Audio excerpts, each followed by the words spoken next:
আমি এখানে পেঁয়াজ, রসুন, জিরা, ধনিয়ার গুঁড়া, আদা পেস্ট করে দিয়েছি। এটা আমি পাতাকপি ভাজি করব, এটা দিয়ে আমি আবার একটা অন্য জিনিস তৈরি করব। এখন আমি এটা তেলের উপর কষিয়ে নিচ্ছি। এখন লবণ দিয়ে দিচ্ছি।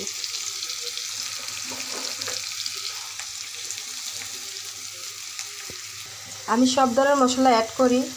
ভাজিটা একটু ফ্লেভার, মাংস গ্রান আসলে বাচ্চারা খেতে পছন্দ করে, বা যে কোনো পরোটার সাথে, ভাতের সাথে খুবই ভালো লাগে।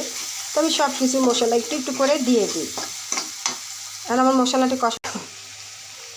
অনেকে আবার ফাঁপ দিয়ে পানি ফেলে দেয়। আমি আবার ফাঁপ দিয়ে পানি ফেলবো না। আমার ভাজি একেবারে ডাইরেক্ট করে নেব আমি।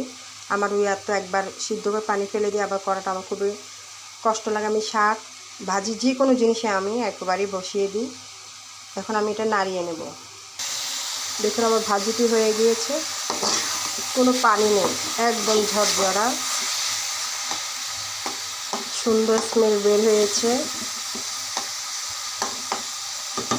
একটু ধনেপাতা দিলে ভালো হতো, আজকে আমার ধনেপাতাটা নাই, তো আমি নামিয়ে নিচ্ছি। আমার পাতাকপি ভাজিটি হয়ে গিয়েছে। আমার পাতাকপি ভাজিটি কেমন হয়েছে বন্ধুরা সবাই জানাবেন। পাতাকপি কম বেশ সবাই ভাজি করে,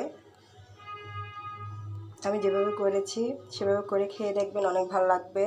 একটু আদা বাটা দিবেন, রসুন বাটা, জিরা বাটা, স্মেলের জন্য আর কি।